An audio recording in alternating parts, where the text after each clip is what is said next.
Hello. இன்னும் அடுத்த வாரத்துலேருந்து ஸ்கூல்லாம் தொடங்க போதா? பசங்க இவ்வளோ நாள் வீட்டில் உட்காந்து டைம் சாப்பிட்டுட்டு இருந்திருப்பாங்க. இப்போ ஸ்கூலுக்கு போயிட்டு வந்து சாயந்தரம் பசிக்குதுன்னு வாங்க. அதுக்கு நீங்கள் ஏதாவது ஸ்நாக்லாம் பண்ணி கொடுக்கணும், நல்லா ஸ்டமக் ஃபில்லிங்காக இருக்கணும். அதுக்காக தான் இன்றைக்கி 2 விதமான ஸ்நாக் உங்களுக்கு பண்ணி காட்ட போகிறேன். ரெண்டுமே ரொம்ப ஹெல்த்தியான ஸ்நாக், நல்லா ஸ்டமக் ஃபில்லிங்காக இருக்கும்.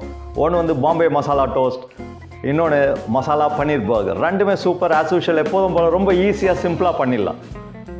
ஸோ இந்த மாதிரி இன்ட்ரெஸ்டிங்கான வீடியோஸ்லாம் நீங்கள் மிஸ் பண்ணாமல் இருக்குது. எங்கள் சேனல் இது வரைக்கும் சப்ஸ்கிரைப் பண்ணலன்னா சப்ஸ்கிரைப் பண்ணிடுங்க. பக்கத்தில் இருக்கிற பெல் ஐக்கனையும் கிளிக் பண்ணிடுங்க. இந்த வீடியோ பார்த்துட்டு இருக்கும்போதே இந்த ரெசிபி பிடிச்சிருந்துச்சுன்னா லைக் பண்ணுங்கள், உங்கள் ஃப்ரெண்ட்ஸ் அண்ட் ரிலேட்டிவ்ஸ்க்கும் ஷேர் பண்ணுங்கள். மறக்காமல் கமெண்ட்ஸை கொடுங்க. இப்போ செஞ்சு பார்த்துருவோமா சூப்பர் ஸ்நாக்ஸ்?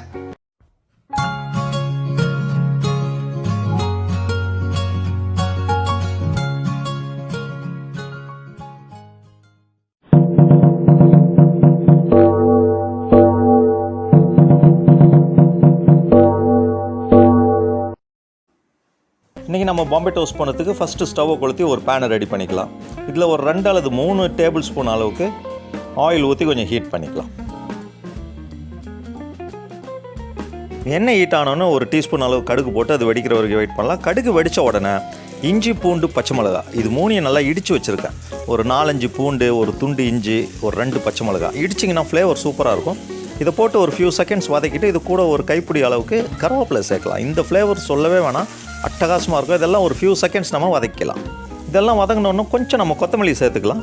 இது கூடவே ஒரு டீஸ்பூன் மஞ்சத்தூள் போட்டு நல்லா நம்ம ஃப்ரை பண்ணணும். அதோடைய அந்த ரா ஸ்மெல் போகிற வரைக்கும் நல்லா ஃப்ரை பண்ணிக்கலாம். நான் இப்போ ஒரு 2 உருளைக்கிழங்கு ஆல்ரெடி நான் பாயில் பண்ணி வச்சுருக்கேன். நான் 2 டோஸ்ட் உங்களுக்கு செஞ்சு காட்ட போகிறேன். நான் 2 உருளைக்கிழங்கு, நீங்கள் எத்தனை பண்ணுறீங்களோ அதுக்கு ஏற்றபடி குவான்டிட்டி இன்க்ரீஸ் பண்ணிங்க. நல்லா பாயில் பண்ணிங்க, நல்லா மேஷ் பண்ணி வச்சுருக்கேன். இப்போ இந்த மஞ்சளோடு சேர்த்து நல்லா நம்ம மேஷ் பண்ணி மிக்ஸ் பண்ணிக்கலாம். சில கொஞ்சம் கட்டியாக இருக்கும், அதெல்லாம் நல்லா நம்ம மிக்ஸ் பண்ணிக்கலாம். இப்போ இந்த உருளைக்கிழங்கு நல்லா அதோட மிக்ஸ் ஆகிடுச்சு பாருங்கள். கொஞ்சம் கட்டியாக இருக்கிறதெல்லாம் நம்ம நல்லா உடச்சி விட்டு இந்த மாதிரி நல்லா மேஷ் பண்ணி எடுத்துக்கலாம். இப்போ அதுக்கு தேவையான அளவு நம்ம சால்ட்டு சேர்த்துக்கலாம். சால்ட்டு சேர்த்து நல்லா இதை மிக்ஸ் பண்ணி ஸ்டவ் ஆஃப் பண்ணி கொஞ்சம் நேரம் ஆற விட்டுறலாம்.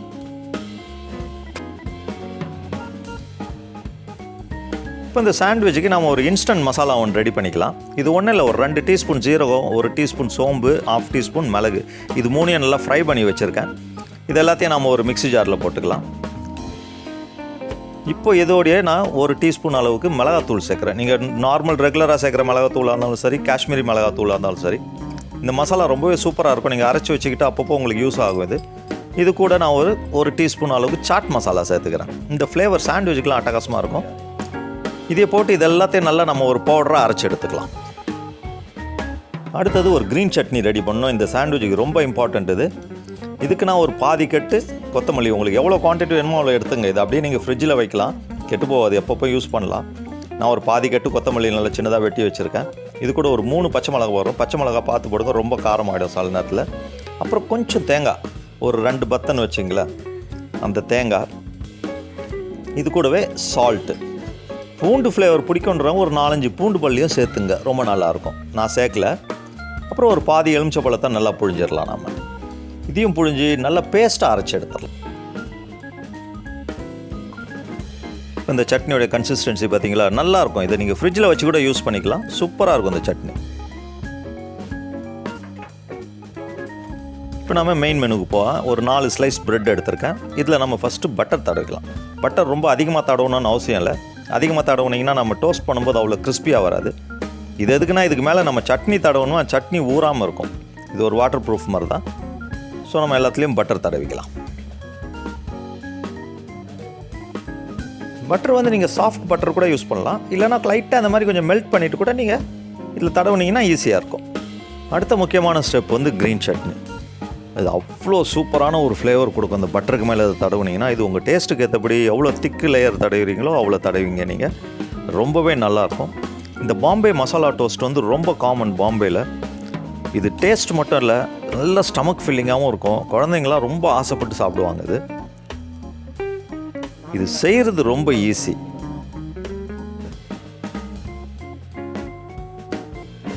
அடுத்தது நம்ம சீஸ் நம்ம கிரேட் பண்ண போகிறோம். இதுக்கு வந்து ப்ராசஸ் சீஸ் தான் போடுவாங்க, நானும் அதே தான் போடுறேன்.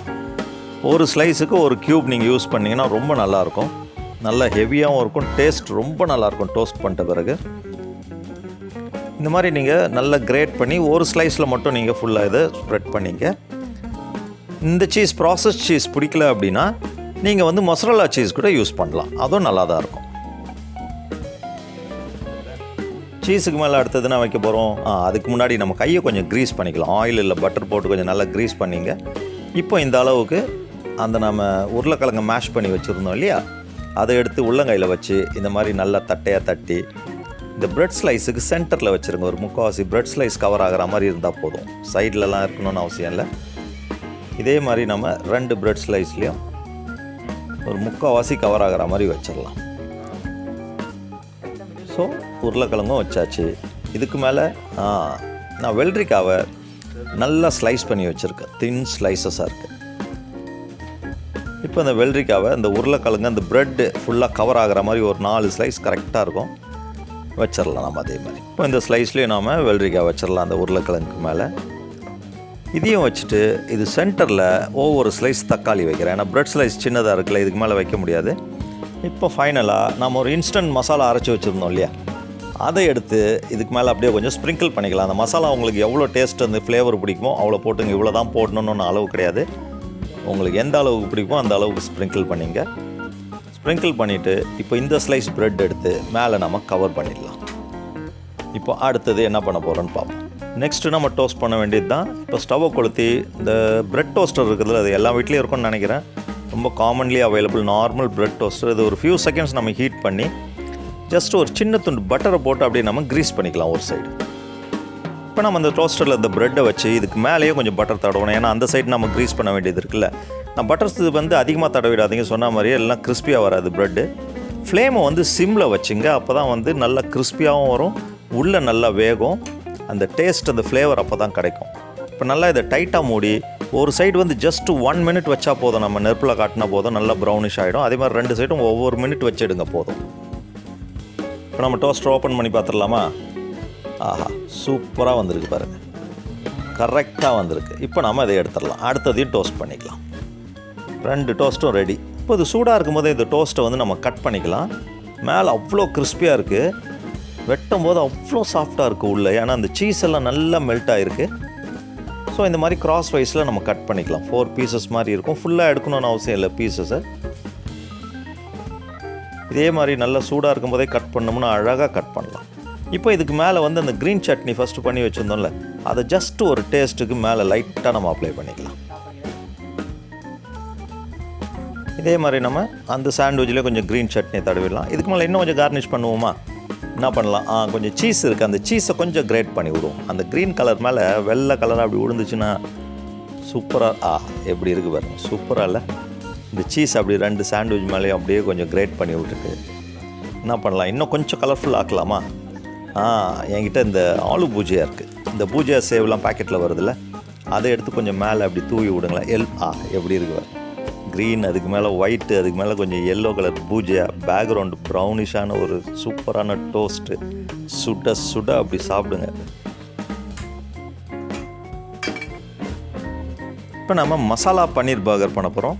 இதுக்கு ஃபஸ்ட்டு ஆஸ் யூஷுவல் ஒரு பேனை நம்ம ரெடி பண்ணிக்கலாம். இதில் ஒரு 2 டேபிள் ஸ்பூன் அளவுக்கு ஆயில் ஊற்றிக்கலாம். ஃபஸ்ட்டு இந்த ஆயில் கூடவே ஒரு சின்ன ஒரு துண்டு பட்டரையும் போட்டு நல்லா மெல்ட் பண்ணி நாம் ஹீட் பண்ணிங்க. இப்போ இந்த ஆயிலும் பட்டரும் நல்லா ஹீட் ஆகிடுச்சு. ஒரு 4 பல்லு பூண்டை வந்து சின்ன சின்னதாக வெட்டி வச்சுருக்கேன். இதை நல்லா வதக்கிக்கலாம். இது எப்படின்னா, இது வதங்க நல்ல ஒரு மாதிரி அரோமா ஃபஸ்ட் கிளாஸாக வரும். அந்த ஸ்மெல் வர வரைக்கும் நம்ம இதை வதக்கணும். இப்போ நல்ல ஸ்மெல் வருது. இந்த ஸ்டேஜில் ஒரு வெங்காயத்தை நல்லா சின்ன சின்னதாக வெட்டி வச்சுருக்கேன், அதையும் போட்டு நம்ம இப்போ சாட்டே பண்ணிக்கலாம். வெங்காயத்தை வந்து ரொம்ப வதக்கணும்னு அவசியம் இல்லை, ஓரளவு வதங்கினாலே போதும் இந்த வெங்காயமும். இப்போ ஆனியன் வந்து ஓரளவுக்கு நல்லா வதங்கிடுச்சு. இந்த ஸ்டேஜில் நான் ஒரு கேப்சிகம் நல்லா சின்ன சின்னதாக வெட்டி வச்சுருக்கேன், ஒரு முழு கேப்சிகம், அதையும் போட்டு நம்ம சாட்டே பண்ணிக்கலாம். இது ஜஸ்ட்டு நீங்கள் சாட்டே பண்ணால் போதும் ஃபியூ செகண்ட்ஸு. ஏன்னா அது ரொம்ப வேகக்கூடாது, நல்லா க்ரன்ச்சியாக தான் இருக்கணும் ஆக்சுவலி கேப்சிகம், அப்போ தான் இந்த டிஷ்ஷுக்கு அது டேஸ்ட்டு. லைட்டாக நம்ம ஃப்ரை பண்ணிக்கலாம். இப்போ நம்ம தக்காளியை சேர்த்துக்கலாமா? நான் ஒரு பெரிய சைஸ் தக்காளியை நல்லா சின்ன சின்னதாக கட் பண்ணி போடுறேன். இதில் இந்த தக்காளி வந்து நல்லா வதக்கணும், நல்லா மேஷ் ஆகிற வரைக்கும் நம்ம இதை ஃப்ரை பண்ணணும். இப்போ தக்காளி ஓரளவுக்கு வதங்கிடுச்சு. இப்போ நம்ம ட்ரை மசாலாஸ் ஆட் பண்ணிடலாம். ஒரு 1/2 டீஸ்பூன் மஞ்சத்தூள் போட்டுக்கிறேன், மிளகாத்தூள் 1 டீஸ்பூன் போட்டுக்கிறேன். மறக்காமல் ஃப்ளேமை வந்து சிம்மில் வச்சுருங்க, ஏன்னா மசாலா கரைக்கிடும். இப்போ 1 டீஸ்பூன் அளவுக்கு தனியாத்தூளும் சேர்த்துக்கலாம். சேர்த்து நல்லா நம்ம இந்த தக்காளியோடு போட்டு நல்லா மிக்ஸ் பண்ணி அது பச்சை வாசனை போகிற வரைக்கும் நம்ம ஃப்ரை பண்ணணும். இப்போ இந்த மாதிரி நல்லா வதக்கிட்டு இந்த ஸ்டேஜில் கொஞ்சம் சால்ட் ஆட் பண்ணிக்கலாம். சால்ட்டை ஆட் பண்ணி நல்லா மிக்ஸ் பண்ணி வதக்குனிங்கன்னா தக்காளி நல்லா மேஷ் ஆகிடும். இப்போ இந்த மசாலாலாம் தக்காளியோடு சேர்ந்து நல்லா பிளெண்ட் ஆகி சூப்பராக வந்திருக்கு. இந்த ஸ்டேஜில் நம்ம பன்னீரை சேர்க்க போகிறோம். இது வந்து ஹோம் மேட் பன்னீர். ஆல்ரெடி நான் வீடியோ போட்டிருக்கேன், அதை பார்க்காதவங்க டிஸ்கிரிப்ஷனில் லிங்க் கொடுத்துருக்கேன், நீங்கள் கிளிக் பண்ணி பாருங்கள். இது ஒரு 1/2 லிட்டர் நான் ஃபுல் க்ரீம் மில்கில் இந்த பன்னீர் பண்ணேன். எதுக்கு நான் இந்த மாதிரி ஸ்க்ராம்பிள்டு பன்னீர் யூஸ் பண்ணுறேன்னா, இந்த பர்கரில் நீங்கள் வந்து இது மாதிரி வெளியே கடையில் வாங்கினீங்கன்னா கியூபிக்கலாக வெட்டி போடலாம் அந்த பன்னீரை. பட் அந்த பன்னில் வச்சு சாப்பிடும்போது அவ்வளோ கம்ஃபர்டபுளாக இருக்காது.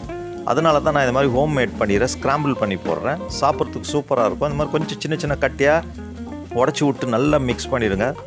ஃப்ளேவரும் அப்படியே இருக்கும், சாப்பிட்றதுக்கும் ஈஸியாக இருக்கும், அட்டகாசமாக இருக்கும். இதெல்லாம் போட்டு இந்த தக்காளி மசாலாவோட நல்லா நம்ம மிக்ஸ் பண்ணிக்கலாம். இப்போ இந்த பன்னீரோட எல்லா மசாலாவும் நல்லா மிக்ஸ் ஆகிடுச்சு பாருங்கள், பார்க்குறதுக்கு சூப்பராக இருக்குது. இதில் கொஞ்சம் நம்ம ஃப்ரெஷ் கொத்தமல்லியை கட் பண்ணி போட்டுக்கலாம். அதையும் போட்டு நல்லா மிக்ஸ் பண்ணிக்கலாம். இந்த ஒரு அடிஷ்னல் ஃப்ளேவர் ரொம்ப சூப்பராக இருக்கும் சாப்பிடும்போது. அடுத்தது மெயின் இன்க்ரீடியண்ட் எடுத்துடலாமா, பன்னு, பர்கர் பன். இந்த பன்னு ரொம்ப ஈஸியாக கிடைக்கும் கடைகளில். ஒரு பாக்கெட்டில் 2 வரும், இல்லை 4 வரும். அதுலேயே அந்த மார்க் இருக்கும் பாருங்கள், அழகாக அந்த மார்க்கில் நீங்கள் கட் பண்ணிங்கன்னா அவ்வளோ சூப்பராக இருக்கும். நான் காட்டுற ரெசிபி வந்து ரொம்ப ஒரு ஈஸி மெத்தட் ஆக்சுவலி பர்கர் செய்கிறது. இது நீங்கள் பிரேக்ஃபாஸ்ட்டு, ஈவினிங் டிஃபனு, இல்லை ஸ்கூலுக்கு வந்து பசங்களுக்கு கூட டிஃபன் பாக்ஸில் வச்சு கொடுக்கலாம். ரொம்ப ஈஸியாக செய்யக்கூடிய பர்கர் இது. ரொம்ப டேஸ்டியாக இருக்கும், ரொம்ப ஸ்டமக் ஃபில்லிங்காக இருக்கும். இன்றைக்கி நான் 2 பர்கர் உங்களுக்கு செஞ்சு காட்டுறேன். ஆனால் 2 பன்னியும் நல்லா க்ளீனாக கட் பண்ணிக்கலாம். அடுத்த ஸ்டெப்பு த எவர் க்ரீன் சட்னி. இந்த சட்னியை வந்து நம்ம ஒரு சைடு பன்னில் மட்டும் தடவலாம், மேல் போர்ஷனில் மட்டும். நல்லா திக்காக நீங்கள் அதை ஸ்ப்ரெட் பண்ணிங்க, எட்ஜஸ்லாம் கவர் ஆகிற மாதிரி நீங்கள் ஸ்ப்ரெட் பண்ணிங்க. இந்த மாதிரி ஃபுல்லாக நீங்கள் நல்லா தடவிட்டு கீழே இருக்கிற பன்னில் வந்து நாம் இந்த பன்னீர் ஸ்டஃபிங் வைக்க போகிறோம். ஸோ அதனால் ஒரு சைடு தடவினாலே போதும். இது இப்போ நாம் வந்து பன்னீர் ஸ்டஃபிங்கை இந்த கீழே இருக்கிற பன்னில் வைக்கலாம். இதுலேயும் உங்களுக்கு எவ்வளோ வேணுமோ அந்த அளவுக்கு நீங்கள் குவான்டிட்டி வச்சுங்க. நான் ஒரு 2.5 டேபிள் ஸ்பூன் வைக்கிறேன். இந்த சைட் பன்னுக்கு வந்து கரெக்டாக இருக்கும். இது ரொம்ப டேஸ்டியாக இருக்கும். இது ரொம்ப ஈஸியாக செஞ்சிடலாம், நீங்கள் ரொம்ப ஹெல்த்தியும் கூட இது. இப்போ இந்த 2 பர்கர்லேயும் நம்ம ஃபில்லிங் வச்சிட்டோம். இப்போ இந்த டாப் போர்ஷன் பன் எடுத்து மேலே நம்ம கவர் பண்ணலாம். இப்போ ஒரு அடிஷ்னல் ஃப்ளேவருக்கு இன்னும் கொஞ்சம் நம்ம டேஸ்ட் ஆக்கிடலாமா, இதை கொஞ்சம் வெயிட் பண்ணுங்கள்.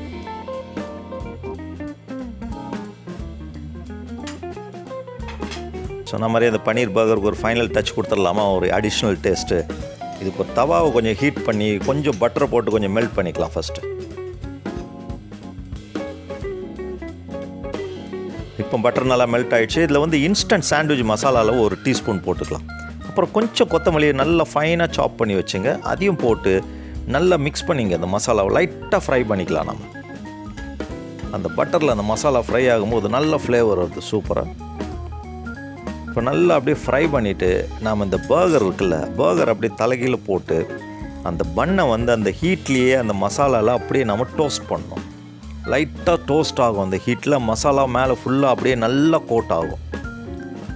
அதே மாதிரி திருப்பி போட்டு பாட்டம் சைடும் அதே மாதிரி நல்லா அந்த பன்னு டோஸ்ட்டும் ஆகும், அந்த மசாலா அப்படியே நல்லா கோட் ஆகிடும். அதில் இந்த மாதிரி சுட சுட வச்சு சாப்பிட்டிங்கன்னா சொல்லவே வேண்டாம். அதே மாதிரி இன்னொரு பர்கரையும் நம்ம செஞ்சு எடுத்துக்கலாம். பர்கரும் அப்படி தான் சுட சுட சாப்பிட்ணும், அப்போ தான் அந்த டேஸ்ட்டு ஃப்ளேவர்லாம் அப்படியே இருக்கும். பட் இந்த பர்டிகுலர் மசாலா பன்னீர் பர்கர் ரொம்பவே ஹெவியாக இருக்கும். பிரேக்ஃபாஸ்ட்டுக்கு ரொம்ப ஐடியல் டிஷ் இது. ஒரு தடவை செஞ்சு சாப்பிட்டு பாருங்கள், டெஃபினட்டாக you like it very much. So use இன்றைக்கி எப்படி இருந்துச்சு masala Bombay toast and masala paneer burger?